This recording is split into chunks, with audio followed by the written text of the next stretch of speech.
नमस्कार दोस्तों, कैसे हैं आप लोग। एक बहुत बड़ी भर्ती जिसका हम सभी को बहुत बेसब्री से इंतज़ार था, उत्तर प्रदेश लोक सेवा आयोग द्वारा जारी की गई राजकीय इंटर कॉलेज यानी जीआईसी की भर्ती परीक्षा, जिसके लिए बहुत लंबे समय से विद्यार्थी प्रयासरत थे कि ये भर्ती कब आएगी, इसमें कितनी सीट्स आएंगी। तो फाइनली वो विज्ञापन आ चुका है। आज 12 अगस्त 2025 को इसका विज्ञापन आ गया है और आवेदन प्रारंभ हो गए हैं। इस वीडियो में हम जानेंगे कि इसके लिए क्या सिलेबस है, इसका पाठ्यक्रम क्या होना चाहिए, कौन सी किताबें पढ़नी है, क्या रणनीति बनानी है, कैसे फॉर्म होगा। ये सारी बातें इसमें हम जानेंगे। सीट्स कितनी है, ये सारी चीज़ें हम इस वीडियो में जानेंगे। तो आइए शुरू करते हैं। जैसा कि हम सभी जानते हैं कि यूपी पीसीएस इस भर्ती परीक्षा को कराता है, यानी उत्तर प्रदेश लोक सेवा आयोग, जो कि पीसीएस की वैकेंसी भी लाता है, आरओ के भी एग्ज़ाम कराता है। और जीआईसी और एलटी ग्रेड अभी हाल ही में उन्होंने शुरू किया है। तो उत्तर प्रदेश लोक सेवा आयोग की जो भर्ती है वो राजकीय इंटर कॉलेज पुरुष और महिला दोनों के लिए आ गई है। इसकी शुरुआत जो है वो 12 अगस्त 2025 यानी आज ही के शुभ दिन मंगलवार पर शुरू हो चुकी है और अंतिम तिथि 12 सितंबर 2025 यानी ठीक एक माह का टाइम आपको इस फॉर्म को भरने के लिए दिया गया है। 125 रुपये इसकी फॉर्म फीस है, जो कि आप सभी जानते हैं। आइए इसके नोटिफिकेशन पर सीधे आपको लेकर के चलते हैं। जैसा कि आप देख रहे हैं, इसमें जो एक इस बार जो इम्पॉर्टेंट बात है वो आपको ये समझनी है कि ऑनलाइन आवेदन आप करेंगे, लेकिन उससे पहले आपको एक OTR करना है। OTR का मतलब होता है वन टाइम रजिस्ट्रेशन। आपको पहले OTR कर लेना है आयोग की वेबसाइट पर जाकर के, जो कि uppsc.up.nic.in है। इस पर जाकर के आप उस रजिस्ट्रेशन कर सकते हैं। उस रजिस्ट्रेशन करने के बाद ही आप इस फॉर्म को भर पाएंगे। बहुत सारे बच्चे जो कि इस बार ही एलिजिबल हुए हैं, या हो सकता है उन्होंने इससे पहले OTR न किया हो, उनके लिए एक बहुत जानकारी की बात यह है भैया कि पहले OTR करके रख लीजिए। क्योंकि अगर OTR नहीं रहेगा तो आप फॉर्म नहीं भर पाएंगे, और कई बार साइट स्लो हो जाती है या कुछ ऐसी चीज़ें। तो OTR वाला सिस्टम जो आप है वो पहले से रेडी रखिए, जिससे कि तुरंत आपको फॉर्म भरने में आसानी हो जाए। आवेदन शुल्क की बात कर लेते हैं। आवेदन शुल्क जो है इसका ऑनलाइन आपको फॉर्म भरे जाएंगे, जो कि पिछली बार भी था। इसमें कोई नई चीज़ नहीं है। अनारक्षित आर्थिक रूप से कमज़ोर वर्ग यानी OBC और बाकी सभी के लिए 125 रुपये, और SC ST 40 रुपये, और प्लस 25 रुपये 65 रुपये। सेम चीज़ जो स्पेशली स्टूडेंट्स हैं उनके लिए 25 रुपये। ठीक है। कुल मिलाकर के बात यह है कि ये तो हो गई आपकी आवेदन शुल्क की बात, 125 रुपये 65 रुपये 40 रुपये जो भी है ना। इसके बाद मेन बात पर आते हैं कि भैया कितने पद हैं। बहुत देर से सब इस बात का इंतजार कर रहे हैं कि इसमें कितने पद हैं। उसके पहले ये बात जान लेते हैं कि इसकी योग्यता क्या होनी चाहिए। इसकी जो योग्यता है, साफ साफ इस बार नई सिस्टम लेकर के आ गए भैया पीसीएस, और बहुत सारे बच्चे जो कि इससे बाहर कर दिए उन्होंने। बहुत सारे लोग जो कि MA किए हुए थे और कह रहे थे कि नहीं जीआईसी आएगा तो हम भरेंगे, तो जीआईसी ने भैया यूपी पीसीएस ने सबके सपने थोड़ी देर के लिए तोड़ दिए हैं। और जिन्होंने बीएड और सोशियोलॉजी दोनों का सुखद संयोग बना रखा है, ये समझ लो उनकी चांदी हो गई है। ठीक है। तो प्रवक्ता पुरुष और महिला दोनों की अलग अलग सीटें आई। सबसे मज़ेदार बात तो ये है कि महिला के लिए अलग वैकेंसीज हैं और पुरुष के लिए अलग वैकेंसीज हैं। हमारा मतलब है समाज शास्त्र से, चैनल का नाम ऑल अबाउट सोशियोलॉजी है।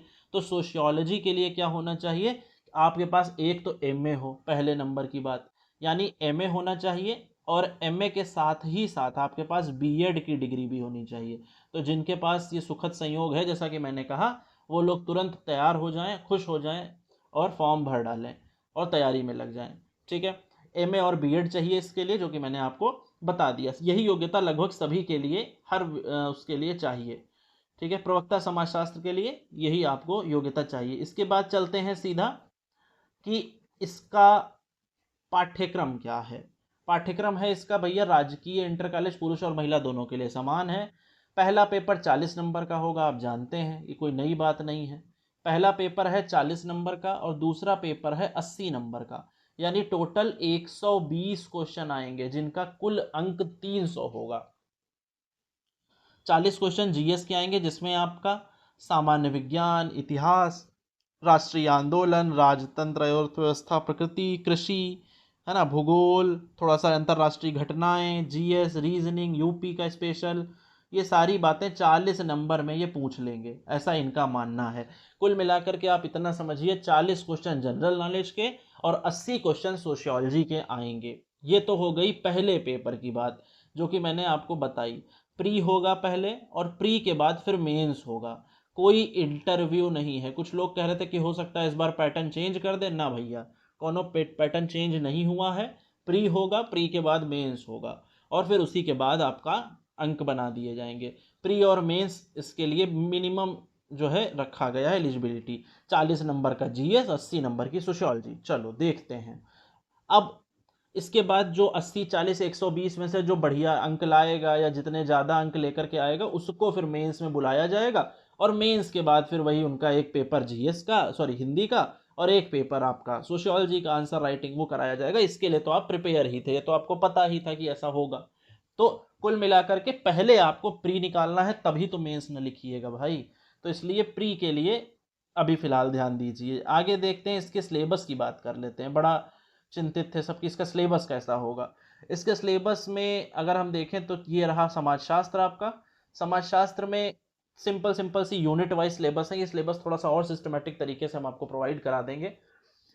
समाजशास्त्र का अर्थ, वही नेचर, स्कोप, कॉन्सेप्ट्स क्या होते हैं, समुदाय समिति संस्था, भूमिका, प्रस्थिति, मतलब जो व्यक्ति समाजशास्त्र में पिछले 2-3 सालों से तैयारी कर रहा है उसको ये बताने की जरूरत नहीं है कि सोशियोलॉजी के पेपर में क्या पूछा जाएगा, उसको सब पता है ना, क्योंकि ये सब तो उसने पढ़ ही रहा है अगर वो तैयारी कर रहा है।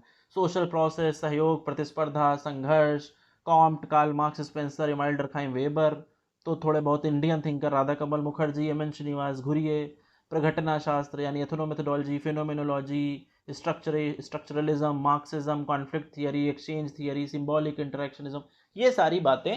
और इसी तरीके की और भी यूनिट, फिर सोशल चेंज आ गया, सोशल कंट्रोल, फिर Indian society, culture, caste, class, marriage, family, kinship, Sanskritization, और ऐसी तमाम सारी जो चीज़ें आपके सामने स्क्रीन पर दिख रही हैं ये सब कुछ आ जाती। थोड़ा थोड़ा रिसर्च भी पूछ लेंगे, थोड़ा थोड़ा जो है रूरल भी, थोड़ा थोड़ा अर्बन भी, थोड़ा। तो जीआईसी के लिए ये आपका सिलेबस है। माने आप ये मान के चलिए कि 9 यूनिट हैं आपके पास और 9 यूनिट में इन्होंने लगभग लगभग चीज़ें पूछ डाली हैं। ये है इसका सिलेबस।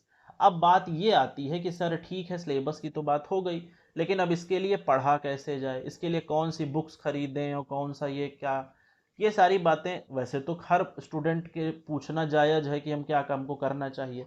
इसके लिए सिंपल सी बात तो हम आपको पहले बता दें कि चैनल पर भी बैच शुरू हो रहा है नया, बहुत जल्द आपको पोस्टर मिल जाएगा और आप उस बैच में जुड़ सकते हैं। जो भी उसकी फ़ीस होगी वो दे करके उसको हम लोग शुरू कर देंगे। उसमें हम देंगे क्या, उसमें आपको सारे रिटन नोट्स दे दिए जाएंगे, वही पढ़ के चले जाना और उतने से ही आपका काम बन जाएगा।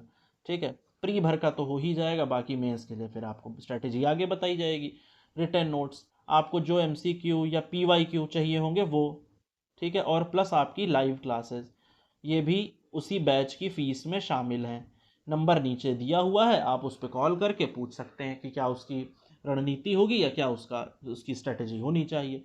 ये हो गई बात। आगे देखते हैं, अब किताबें कौन सी लें। वैसे तो भाई बहुत सारी किताबें हैं मार्केट में, और जैसे ही भर्ती आती है तुरंत किताबें छप जाती हैं, तुरंत वही किताबें फिर आ जाती हैं। तो किताबें आप सबके पास, मुझे पता है आपकी अलमारी में किताबें बहुत हैं, आपके पास ज्ञान भी बहुत है। तो आपको चाहिए क्या फिर, आपको चाहिए एक ऐसी स्ट्रेटेजी जो कि आपको पेपर के लिए कम से कम इतना तैयार कर दे, क्योंकि 1/3 की निगेटिव मार्किंग भी है ना, 1/3 निगेटिव मार्किंग भी है, ये भी आप ध्यान रखिएगा बात। तो आपको केवल पढ़ाई से काम नहीं चलने वाला है ना, केवल केवल पढ़ के काम नहीं चलेगा। और दूसरी बात, जिन्होंने जीआईसी का पिछली बार का पेपर दिया होगा उन्हें पता होगा कि पेपर ऐसा आया था कि ये जितनी किताबें जो मार्केट में चल रही हैं ये सब कोनो काम भी नहीं आई थी, हवा भी नहीं लगी थी पेपर की। ठीक है, बहुत कठिन पेपर था। तो इसलिए क्या रणनीति होनी चाहिए ये आपको समझना पड़ेगा। उसके लिए हम लोग बैच शुरू कर रहे हैं, आप उसमें ज्वाइन हो सकते हैं।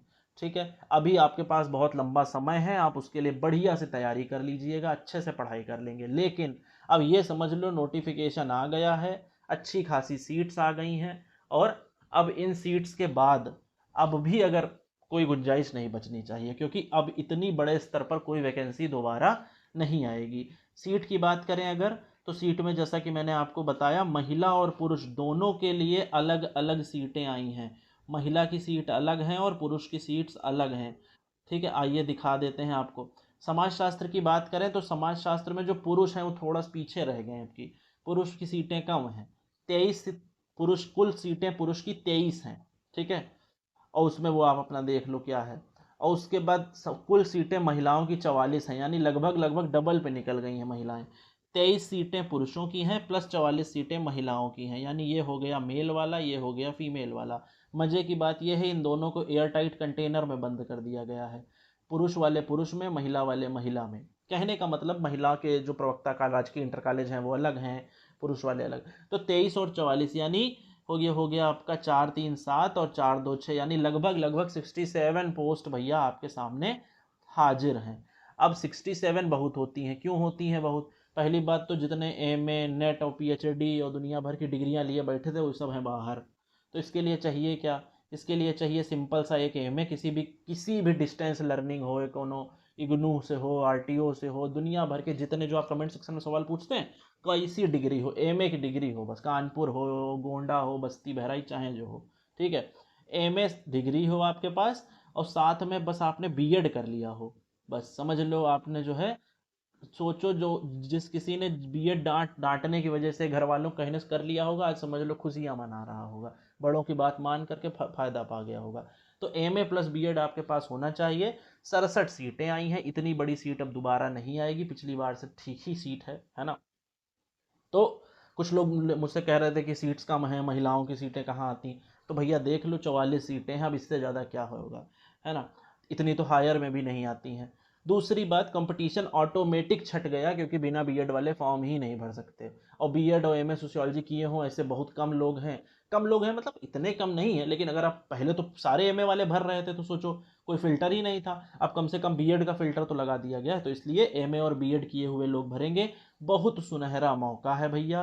अब आपको करना क्या है, आपको बस करनी है एकदम तैयारी अच्छे से, और उस तैयारी के बाद ही एकमात्र विकल्प बचता है कि हम तैयारी करें अच्छे से और सिलेक्शन ले लें, बढ़िया ग्रेड पे की नौकरी, अच्छी सैलरी है, ठीक है। तो वीडियो के नीचे डिस्क्रिप्शन में लिंक दिया हुआ है, जुड़ जाइए, टेलीग्राम पे नोट्स ले लीजिए फटाक से, और नंबर दिया हुआ है उससे उसमें ऐड हो जाइए, और नंबर दे कॉल करके आप पूछ लीजिए क्या सिस्टम है क्लासेस का और कैसे क्या। फिर हम लोग जब मिलेंगे कभी पेड क्लास में या कभी यूट्यूब पर, तो फिर इसके आगे की बातचीत करेंगे। बहुत ढेर सारी शुभकामनाएं आपको और अग्रिम बधाई प्रवक्ता बनने की। ठीक है, धन्यवाद भैया।